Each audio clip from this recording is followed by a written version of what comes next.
Hello, Leo. This is your reading for August 24 to 31st. Yan. Maraming salamat, Leo, for your support. Kung lagi ka nanonood ng mga readings ko.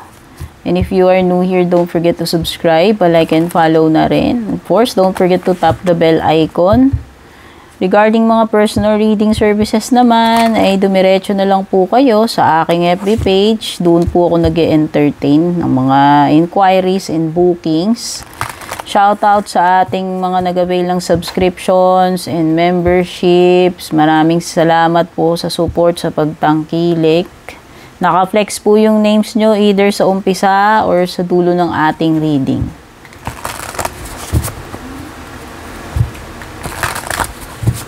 Remember, hindi po ito personal reading, kaya kunin nyo lang ano yung nagre-resonate sa inyo. Maaaring mag-resonate para sa iba, maaaring para sa iba naman hindi. Maaaring para sa iba, nangyari na, maaaring para sa iba, mangyayari pa lang or kasalukuyang nangyayari.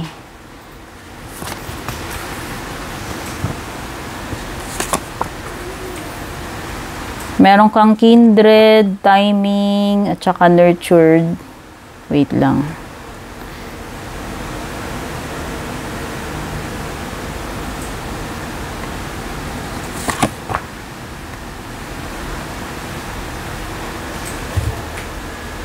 Set up muna natin yung mga cards kasi magulo. Pumuha ng paisa-isa.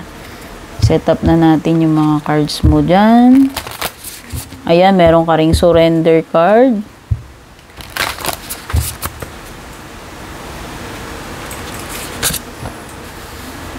North Node, New Moon and Taurus. So, may Taurus energy na lumilitaw dito. Meron kang fixed moon at saka mutable moon.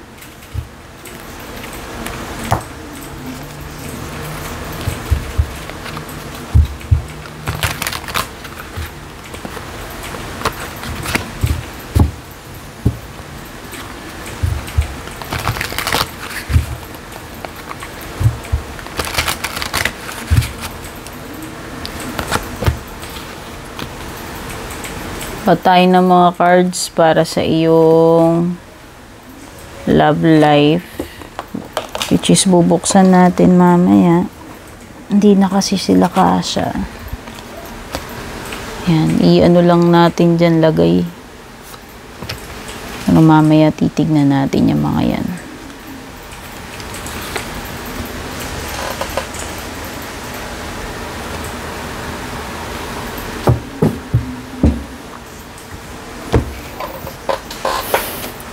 Okay.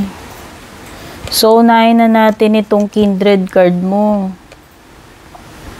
Sabi dito, may you enjoy heartfelt connections.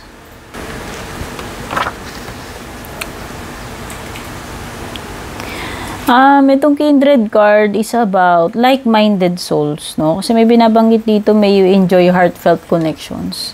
So, pwedeng yan. Yan yung isang pwedeng mangyari sa'yo.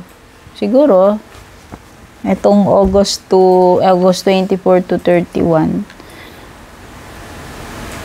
Parang may mga, parang in harmony, sabihin mo na, with someone.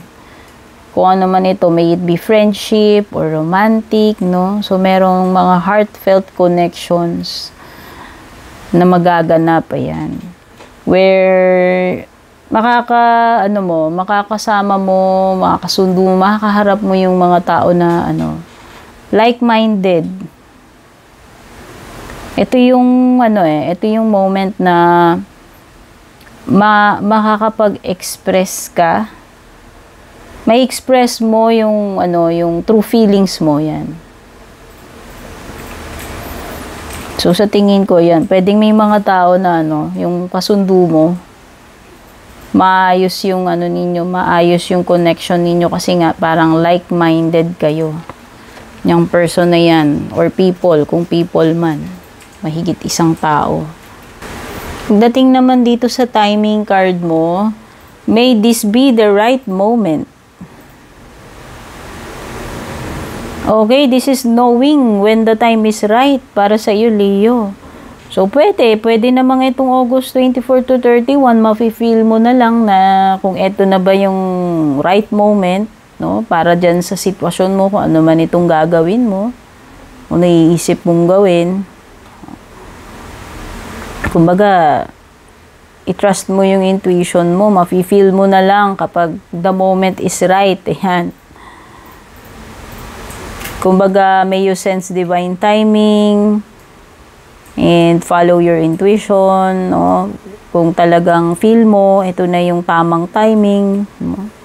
Baka itong week na ito yung tamang timing para sa iyo, Leo, since lumalabas itong card na ito. So, pakiramdaman mong mabuti. Pagdating naman dito sa iyong third card, meron ka ditong nurtured. May you be loved and cared for.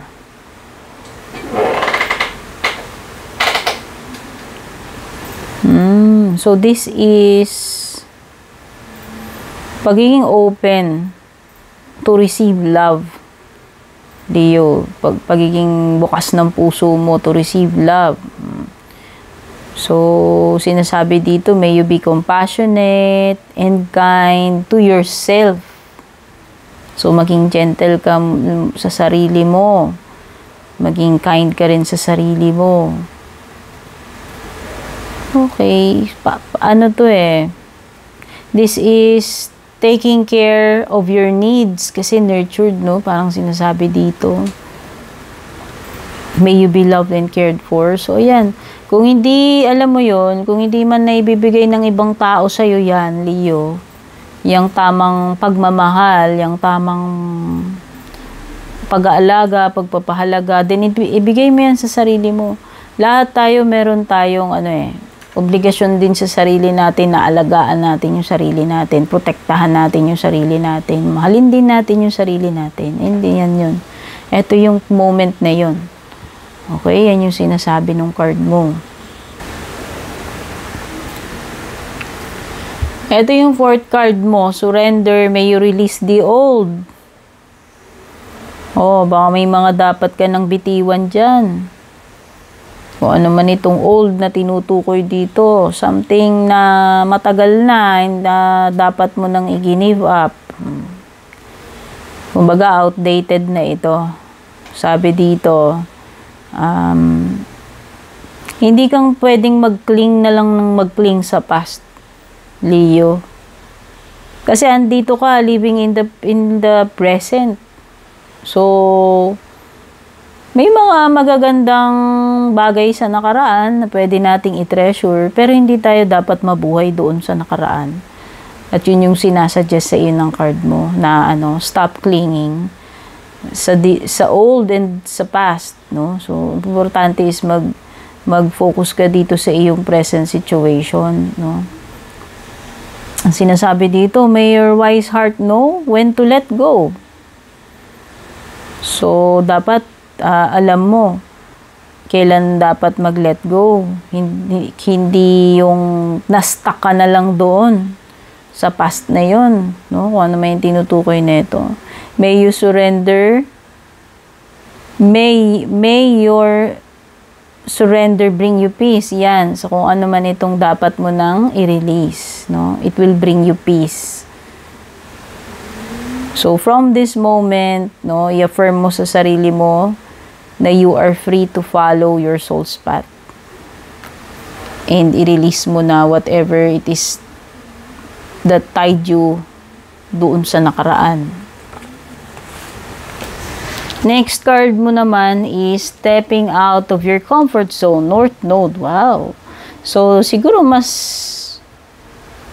daring ka ngayon, Leo, itong August 24 to 31, na mag-step out ka sa iyong comfort zone, which is good kasi ibig sabihin, you are taking the risk, willing ka na, na makipagsapalaran, ayan. So, ikaw ito na palaban, no? Ngayong August 24 to 31, at nandoon kasi yung, nandoon yung opportunity, nandoon yung success kung willing ka na mag-step out sa iyong comfort zone. Next card mo naman is prosperity lies ahead. So, ayan, magka-tugma. Kasi hindi mo malalaman na ikaw ay magiging successful kung hindi ka willing mag-step out ng iyong comfort zone at mukhang tugma naman, ayan, no? So, may prosperity na paparating para sa iyo. And feeling ko lang, connected siya dito sa iyong pakikipagsapalaran na nilakasan mo yung loob mo dyan. Okay? Sabi ko nga, ikaw ay bold and daring na sumugal, sumubok, no? Hold your vision, hindi lang yon. Keep up the good work, no? Nandyan yung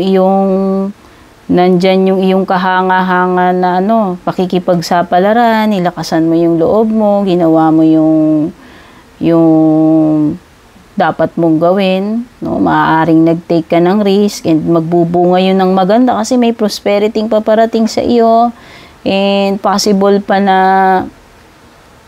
mas may ma-achieve ka, no? So, i-hold mo lang yung vision mo na yan. I-continue mo yung tamang ginagawa mo towards your success or your goal.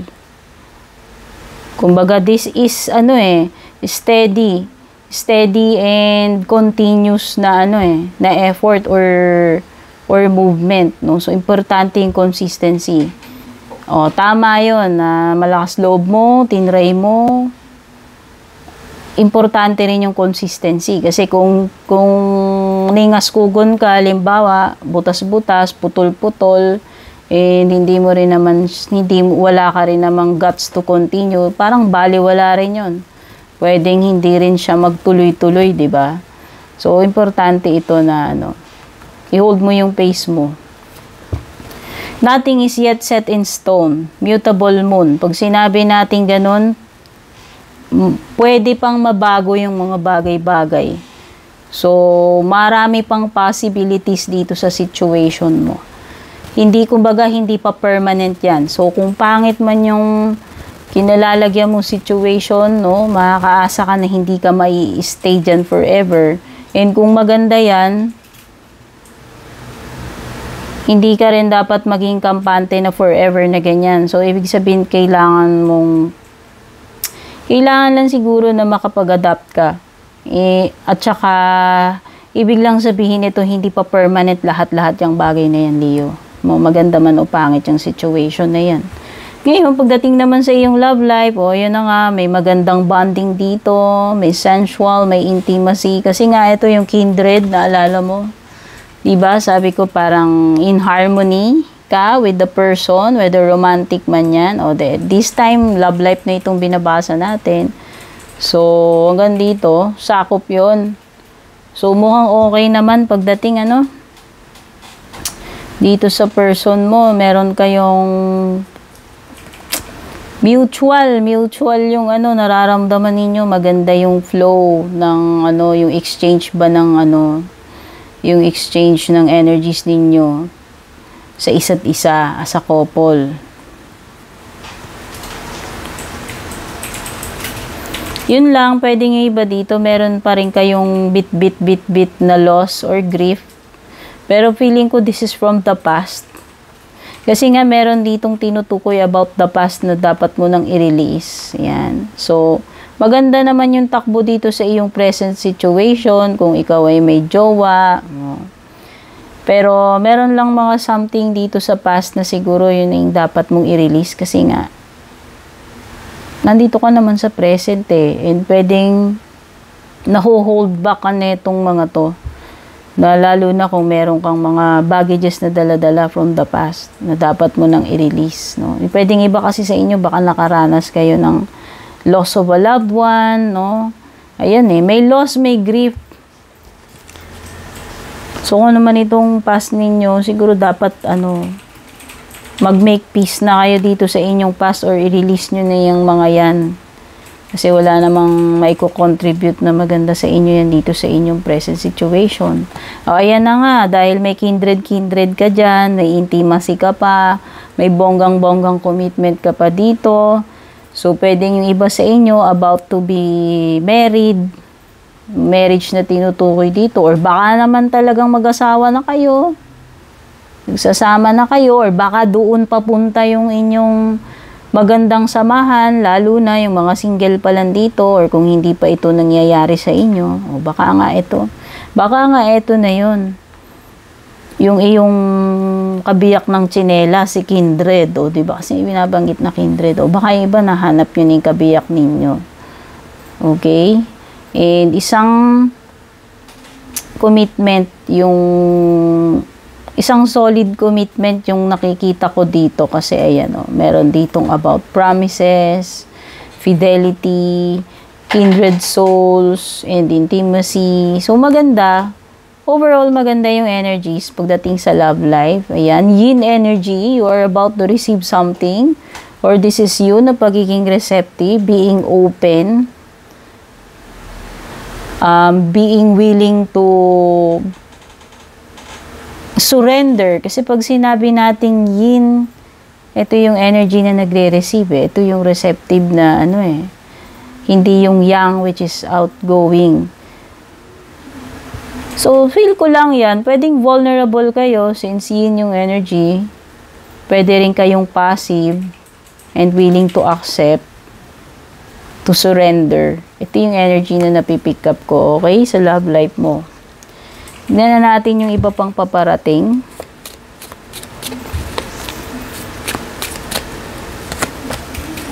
Woman. Dealings or relationship with a woman. Romantic man ito o hindi. May energy ng babae dito eh. Torch. Spiritual development, enlightenment, awareness, and understanding. Kasi torch diba? Yung sulo. Yung dala-dala ng mga Olympian. So, ibig sabihin, may kaliwanagan.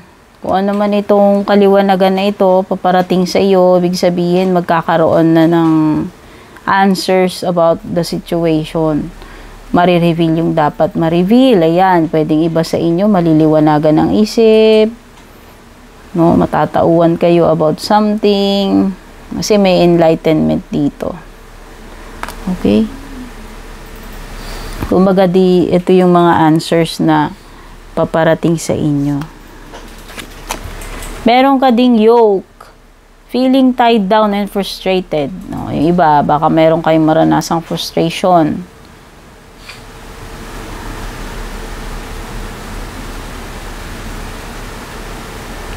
Pag sinabi nating tied down, ibig sabihin pwedeng wala kang magawa about doon sa situation, Feeling stuck or tied down, yung ganun. Broken wishbone. Yung iba sa inyo, baka meron something. Kaya ka siguro pwedeng iba madidisappointing kayo kasi meron something na hindi nyo makukuha or hindi matutupad, hindi mangyayari para sa inyo, Leo, itong August 24 to 31. Tingnan na natin yung iyong mga closing messages.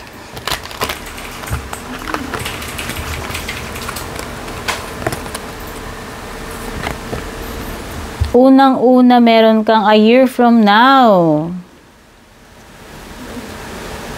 Ayun na nga, kasi meron kang feeling tied down dito and napuprostrate ka dyan. Siguro nga, baka matagal-tagal pa. Mga 1 year pa yung hihintayin mo, Leo. Kasi may lumitaw na timing dito. Baka nga mga 1 year pa. Makatali ka dyan. Pwedeng kontrata yan. Gusto mo nang umalis dyan. Kaya lang baka ma-extend ka pa dyan ng 1 year. Yan yung mga example lang yun Hindi ko alam kung ano yan. Pero merong timing dyan na mga next year pa dapat. Not the right time talaga. Tugman-tugma. Huwag ipilit. Kasi pag lumilitaw tong not the right time, merong ibang tamang panahon para dyan sa bagay na yan. Kaya nga may binabanggit din dito about divine timing. Saan ko ba nakita yun? Basta, meron ditong card kanina Ayan, yung may this be the right moment. Diba? Yung sabi ko, pakiramdaman mo. Mafe-feel mo naman kung ito na yung tamang time. Pero mukhang it's not the right time. Baka nga yung iba sa inyo, baka mga 1 year from now pa. Choose a new direction. So, sabihin na natin na pwede kang mag-explore.